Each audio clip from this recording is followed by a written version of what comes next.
कमजोर किया जाए उसके लिए कोई ना कोई योजना बनाते रहते हैं।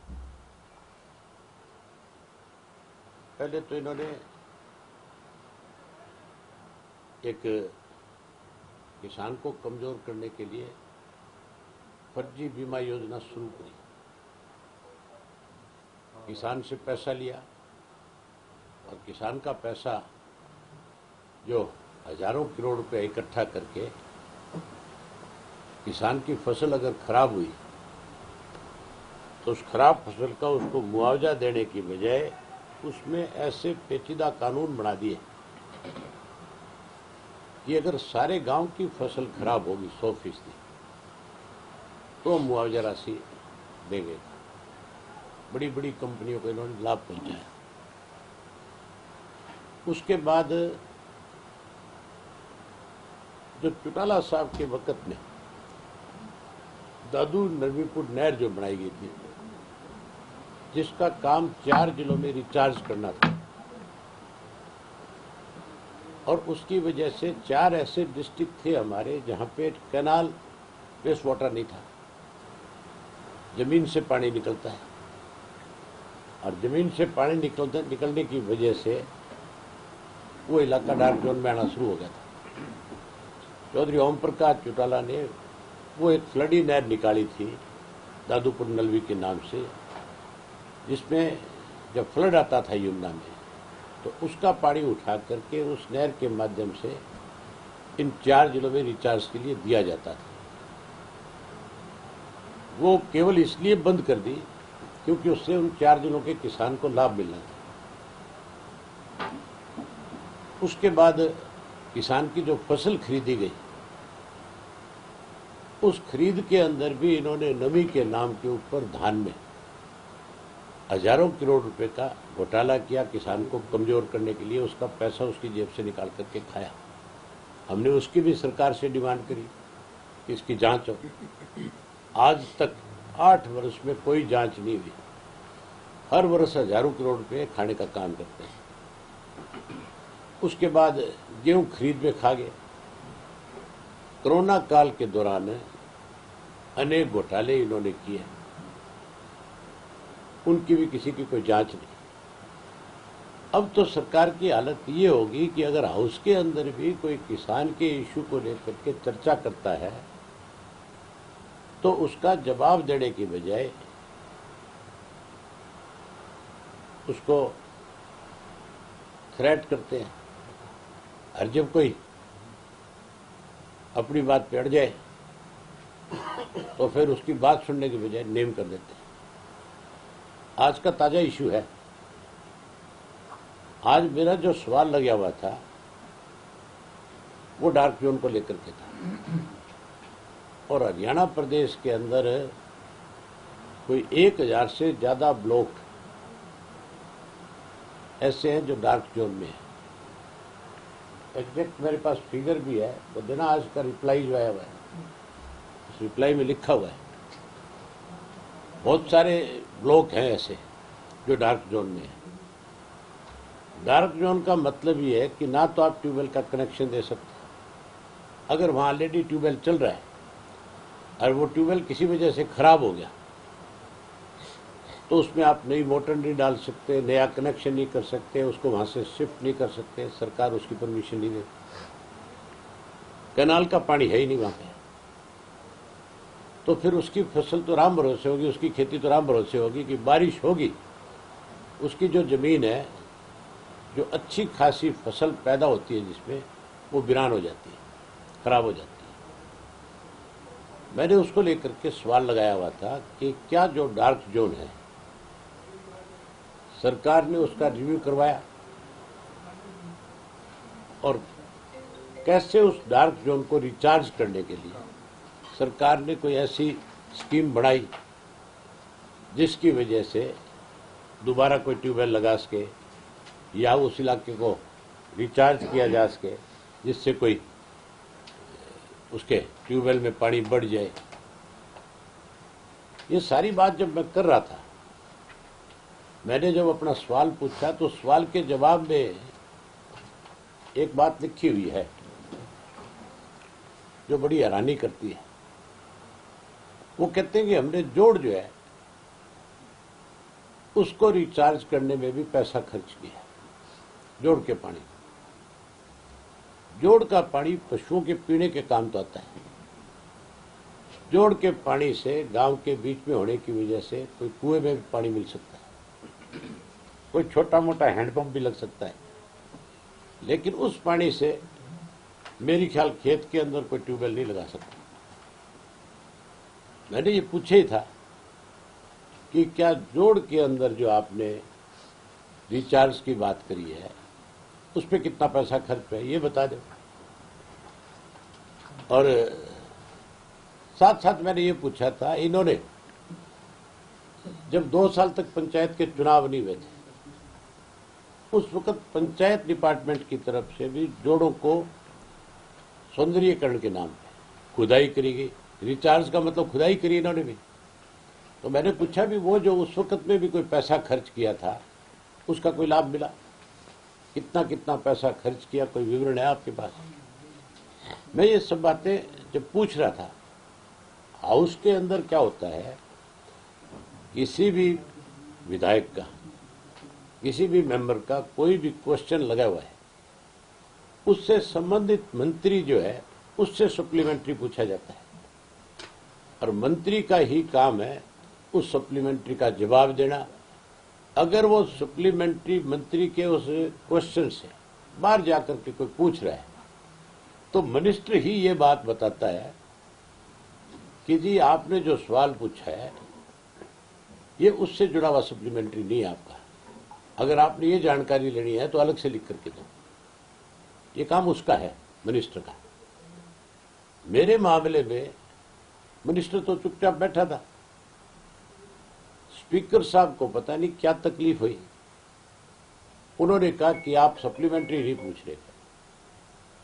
मैंने उनसे पूछा भी सप्लीमेंट्री कहां से पूछना है, ये आप बता दो।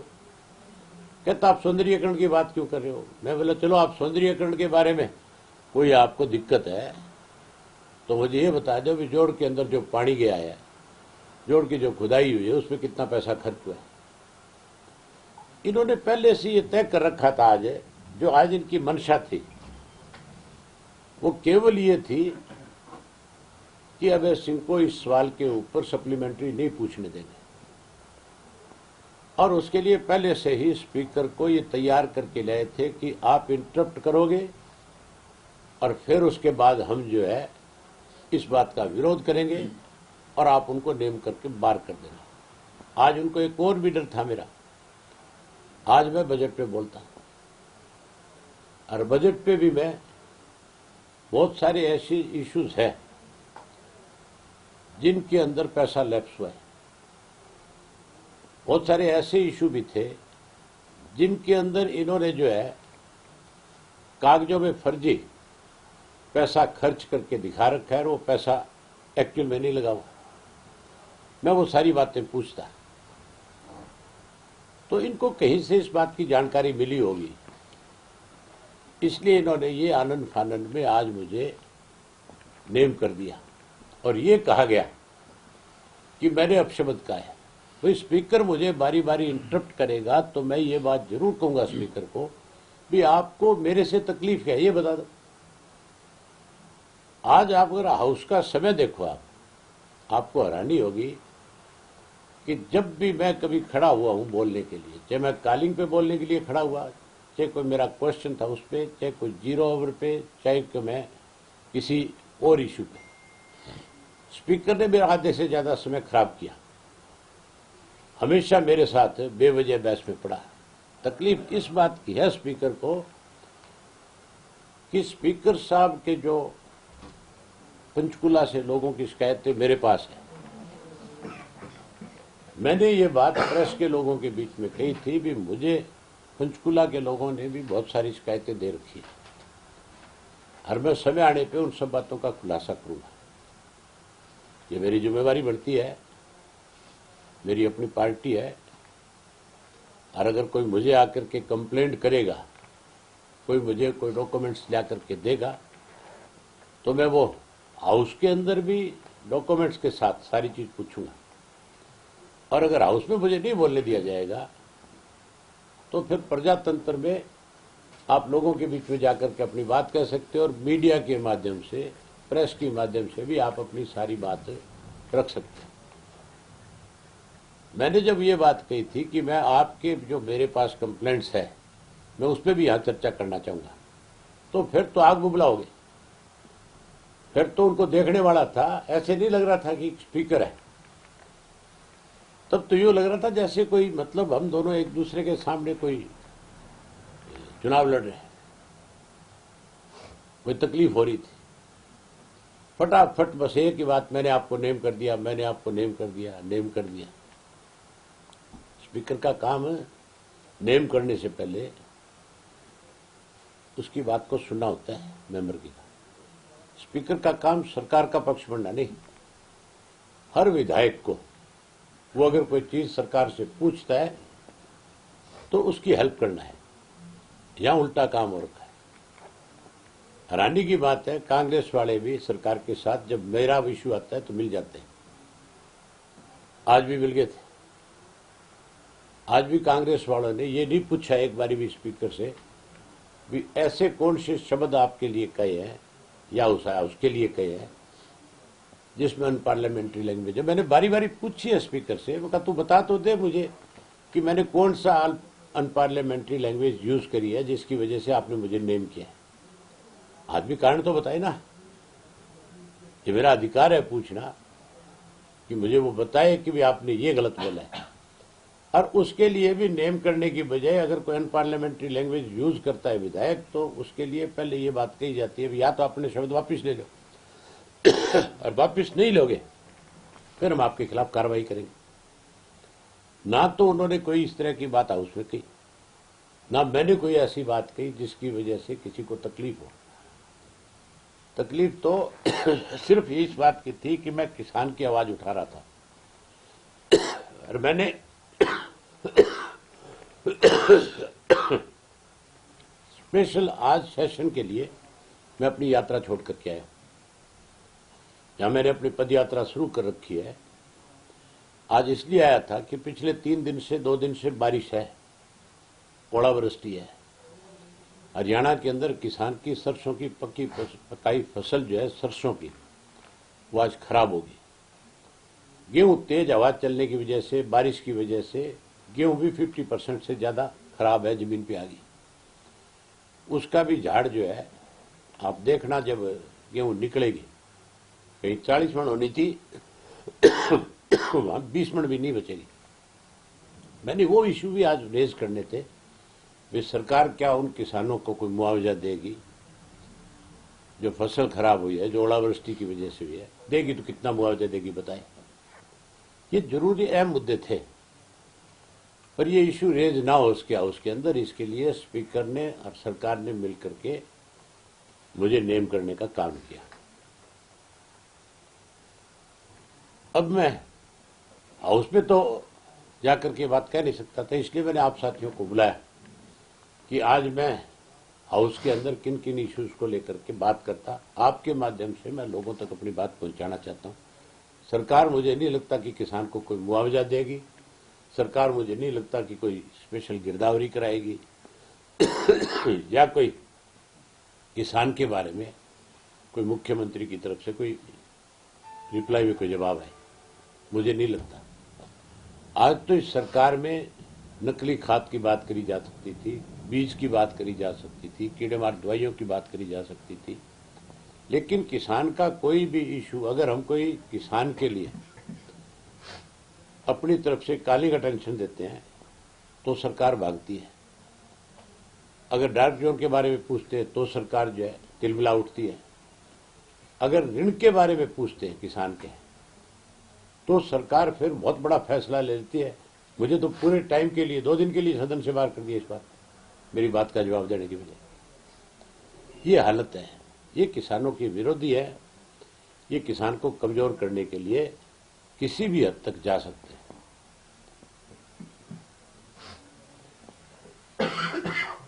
तो सर आपको ही टारगेट जमा किया जाता है, आपको ही पिछली बार भी नेम किया गया था, अब भी आपको किया गया, आरोप भी आपके ऊपर लगते हैं सारे, कोई और विधायक को कभी ऐसे नेम करने की नौबत नहीं आई? आप ये देखो, बहुत सारे विधायक जो सप्लीमेंट्री पूछते हैं, बहुत सारे विधायकों का विवाद भी बढ़ जाता है, लेकिन आज तक किसी को नेम किया है? कांग्रेस के विधायकों को जो अपने आप को अपोजिशन के मानते हैं वो तो सरकार के साथ मिले हुए। आज अगर अपोजिशन कोई है हरियाणा में तो केवल मैं अकेला विधायक हूं जो लोगों की बात को हाउस में और हाउस से बाहर सबके बीच में कहता हूं। तो पहले से प्री प्लान किया जाता है कि इस तरह से जो आप मुद्दे उठाएंगे उसके बाद स्पीकर आपसे? ये प्री प्लान नहीं था। आज आपने देखा नहीं क्या हुआ था उसके अंदर। ये तो हर आदमी जो वहां बैठा था उसको इस बात से साफ लग रहा था कि भी आज तो बिल्कुल ही धक्का हो रहा है। मेरी बात का जवाब देने की बजाय मुझे नेम करना बिल्कुल धक्के वाली बात थी। लेकिन स्पीकर का कहना और जो व्यक्ति है और जो विधायक है और जो मेंबर है, क्या वो बहस नहीं करते है? कभी आपने स्पीकर को वार्निंग देते हुए सुना है? किसी को एक को, किसी को वार्निंग तक भी नहीं देता। लेकिन मैं जब भी खड़ा होता हूं स्पीकर तिलमिला उठ जाता है। उनको कहीं ये डर है कि मैं अपनी बात कहता कहता पंचकूला का जिक्र ना कर दूं। मुझे अगर हाउस में पंचकूला पे बोलने से रोका गया तो मैं आपके सामने सबूत के साथ बैठ जाऊंगा, हाउस में भी सबूत लेकर के जाऊंगा। चीफ मिनिस्टर को जाकर के पहले यही कहूंगा हाउस के अंदर कि भी आज मैं पंचकूला की बात करने जा रहा हूं और आप स्पीकर साहब से कहो कि वो ये अपने चैम्बर में चले जाए, इनकी जगह कोई दूसरे को बैठा दिया जाए, ताकि मुझे अपनी पूरी बात बता सकूं मैं हाउस में आपको। अगर मेरी कोई बात गलत हो तो आप मेरे खिलाफ एक्शन लो। अगर मैं ठीक बोल रहा हूं तो आपका, चाहे वो स्पीकर है, चाहे आपका मिनिस्टर है, चाहे वो आपका कोई ऑफिसर है, उसके खिलाफ कार्रवाई करो। फिर क्या डर है? तो कल आप उठाने वाले हैं पंचकूला में जो आपसे लोग मिलते हैं? पंचकूला के मामले में मेरे पास काफी डॉक्यूमेंट्स है। मैंने और भी जिम्मेवारी लगा रखी है। जब मेरे पास पूरा कंक्रीट मसाला होगा उस दिन 100% इसको हाउस में भी उठाऊंगा और आप लोगों के सामने भी रखूंगा। आएगा, बहुत बड़ा मसाला आएगा, बहुत बड़ी बात आएगी। बहुत सारी बातों के जवाब जो है हाउस के अंदर मिलेंगे नहीं। लेकिन स्पीकर का कहना सर कि आपने अशोभनीय भाषा का इस्तेमाल किया, इसलिए आपको मुख्यमंत्री भी खड़े हो गए डिप्टी सीएम। स्पीकर बताया नहीं, खुद मुख्यमंत्री ने खड़े आपको बोला कि मैंने दोनों से ये बात पूछी थी वहां पे कि आप ये बताओ भी मैंने क्या अशोभनीय भाषा बोली है, मैंने कौन सी अन पार्लियामेंट लैंग्वेज बोली है जो आप मुझे नेम कर रहे हो, ये बताना बनता है। हाउस में किसी भी मेंबर को आप नेम करते हो उससे पहले उसको वार्न करते हो। वकायदा तौर पे स्पीकर ये कहता है कि मैं आपको वार्निंग देता हूं, या तो आप इस चीज को, आपने ये लैंग्वेज बोली है, इन शब्दों को वापिस ले ले या माफी मांगे, जो भी वो अपनी तरफ से कोट करता है वो करे। लेकिन वो सीधा ये नहीं कह सकता मुझे बिना वार्निंग के कि मैं आपको नेम करता हूं। और नेम नहीं करना था, कहता है बाहर जाओ, कह जैसे मैं उसके घर में बैठा हूं। हैरानी की बात नहीं है। वो 90 लोग जो हम बैठे हैं सबका बराबर अधिकार है। वो किसी एक आदमी की बेपोती नहीं है। जैसा मैं मेंबर हूं वैसे 89 मेंबर और है उसमें, स्पीकर भी उनमें एक है। वो मुझे ये नहीं कह सकता भी तुम बाहर जाओ। ये मतलब किस तरह तानाशाह तरीका अपना रखा है उसके अंदर है। पहले तो मुझे कह रहा था देख लूंगा, मैंने कल जाते पूछा था ना, मैं आ गया, मैं देख ले। तकलीफ तो कल से ही है इस बात की। कल तो मुझे नेम कर नहीं सके, लेकिन आज पहले से प्री प्लान था कि इसको निकाला जाए। आप मुझे बताओ किसी मेंबर को कभी स्पीकर ने आज तक कहा मैं देख लूंगा? स्पीकर इस बात का जवाब देना, पहले बताए वो भी। तू किस, ये जो भाषा थी स्पीकर की, ये पार्लियामेंट्री लैंग्वेज है क्या? देख लूंगा कहना है? ये अनपार्लियामेंट्री नहीं है। तो पहले स्पीकर माफी मांगे, हाउस के अंदर उसको माफी मांगनी चाहिए इस बात के लिए कि भी मैंने आपके लिए गलत शब्दों का इस्तेमाल किया। ये पता है उनको अच्छी तरह से कि मैं ये बात हाउस में उठाऊंगा और मैं ये पूछूंगा कि आपने ये कहा कैसे। इस बात की तकलीफ है इनको कि ये मेरी बात का जवाब नहीं है इनके पास, इसलिए इस तरह की भाषा। मतलब कोई वार्निंग तो देगा कि नहीं देगा? बिना वार्निंग दे कोई निकाल देगा? क्यों? मैं उसके घर में बैठा हूं, उसके दफ्तर में बैठा हूं। सेशन के पहले चरण में भी आपको 2 दिन के लिए निष्कासित किया गया, आप हाईकोर्ट गए, आगे फिर ऐसा हुआ? मैं गया हाईकोर्ट, और इन्होंने तो, स्पीकर ने तो सारी हदें पार कर दी। अब इनका प्रजातंत्र में कोई विश्वास नहीं है। ये यूं मान के चलते हैं कि ये तुम्हारी सरकार बेपोती है, इसमें जो तुम फैसले कर लोगे वो सबको मानने पड़ेंगे। ये तो राजाओं के राज से भी बुरी हालत है। आज तो मेरे ख्याल वो कौन होता था, एक मुस्लिम जो, जिसके बारे में कहा जाता था अभी तुगलक की फरमान है, मोहम्मद तुगलक, ये तो उस तरह के फरमान जारी करते हैं। ये तो उस चेयर पे बैठ करके ये सोचता है कि तेरे से बड़ा कोई आदमी नहीं है, जो फैसला तू कर देगा मानना पड़ेगा। लेकिन आप देखो, कोर्ट ने नोटिस किया है, ये तो अदालत को अदालत नहीं मानते, तो कोर्ट के नोटिस को भी हाउस के अंदर ये कहते हैं कि हम उसका जवाब नहीं देंगे। विधानसभा का मामला, इन्होंने तर्क दिया कि ये विधानसभा का आपका मामला है, इसमें कोर्ट इंटरफेयर नहीं कर सकता। ये कहाँ लिखा हुआ है? उन्होंने जवाब दिया। नहीं, ये लिखा हुआ कहाँ है कि जवाब नहीं दोगे? जवाब देना पड़ेगा हर हालत में। इसका जवाब तो स्पीकर को हर हालत में देना पड़ेगा, हर हालत में। इसके लिए कोर्ट जब 23 तारीख को सुनवाई करेगी तब आप देखना, इसका जवाब देना बनता है। आप बेवजह इंटरव्यू नहीं कर सकते। न्यायपालिका और विधायिकी का एक फर्क है। लेकिन ये थोड़ा ही है कि वहां बैठ करके स्पीकर जो है अपने मन चाहे फैसले कर देगा। एक रूल बुक है हमारे यहाँ, उस रूल्स के मुताबिक ही आप कोई फैसला ले सकते हो, उससे बाहर जाकर के नहीं। इन्होंने जो मेरे खिलाफ फैसला लिया था वो रूल के खिलाफ जाकर के था। वो तो मैंने विधानसभा में कहा, उस बात का जवाब ही नहीं था इनके पास। विधायिका को ये, इसको न्यायपालिका को ये नहीं मानते, कैग की रिपोर्ट को ये नहीं मानते, प्रजातंत्र को ये नहीं मानते, तो फिर चलेगा कैसे? फिर तो आखिर आपके सामने जाकर के बात करनी पड़ेगी। अब तो ऐसी हालत कर दी कि प्रेस के लोगों के खिलाफ भी सरकार में बैठे लोग जो है जाकर के उनके खिलाफ मुकदमे दर्ज कराते हैं, उनको अरेस्ट कराते हैं, और उनके बच्चे जो है विधायकों के जाकर के रूलिंग पार्टी के कहते हैं एक के खिलाफ ये क्या, अब अगले खिलाफ करेंगे। फतेहाबाद में क्या हो रहा है? हो रहा है कि नहीं हो रहा है? आने वाले समय में आप लोगों के खिलाफ भी ये इसी तरह से करेंगे। अगर आप लोग हमारी आवाज नहीं बढ़ोगे तो ये मान के चलो थारा भी नंबर लगेगा। शराब घोटाले को लेकर आप लगातार सवाल लगाते हैं, लेकिन सरकार का कहना है कि काफी मुनाफा हुआ है। आप मुझे एक चीज बताओ, वो कहते हैं मुनाफा हुआ है, तो फिर जो एक साल के अंदर मान लो 10,000 करोड़ में बिका, और दूसरे साल में आप 15,000 करोड़ लेंगे उसको, तो 5,000 करोड़ रुपया पहले साल वाला कहाँ गया है? इतनी दारू की खपत बढ़ गई एक साल में, इतने ज्यादा पीने वाले हो गए कि 5,000 करोड़ रुपए का सीधा सीधा फायदा हो गया। इसका मतलब पिछला आप खा गए है।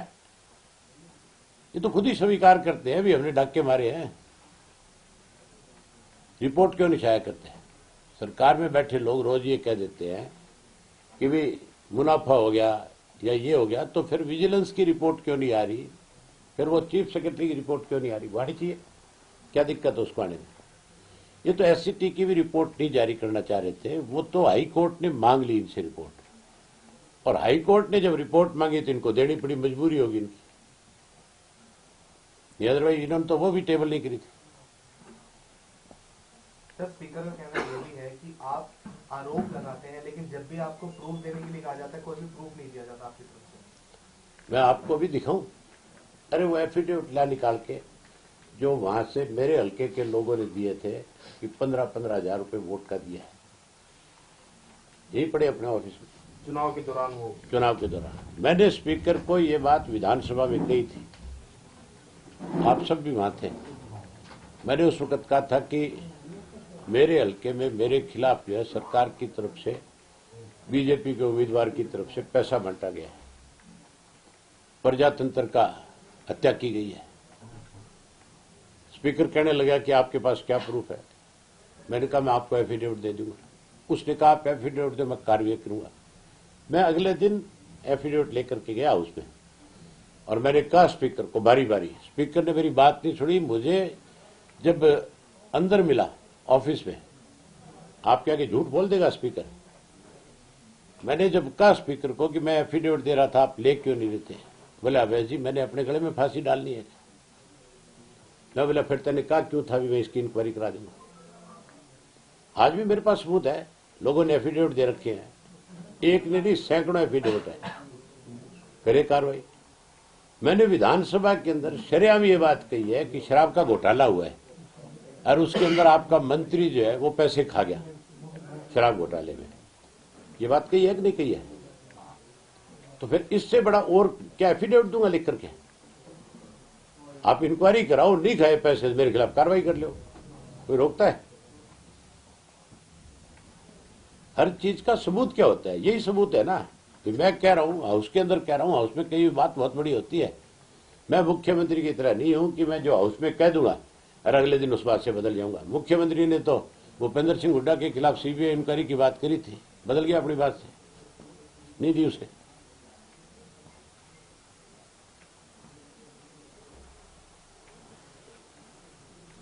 सबूत तो मैं इसके खुद के खिलाफ दे दूंगा स्पीकर के। जो आएंगे अभी मेरे पास वो बाकायदा सबूत ही आएंगे, और मैं स्पीकर के खुद के खिलाफ दे दूंगा, आपको दे दूंगा कॉपी। आप स्पीकर पे ले जाना कि ले स्पीकर साहब आप सबूत मांगो थे, हमारे पास भी है, कर कार्रवाई तू तेरे खिलाफ। क्या होता है सबूत, ये तो बताओ मुझे।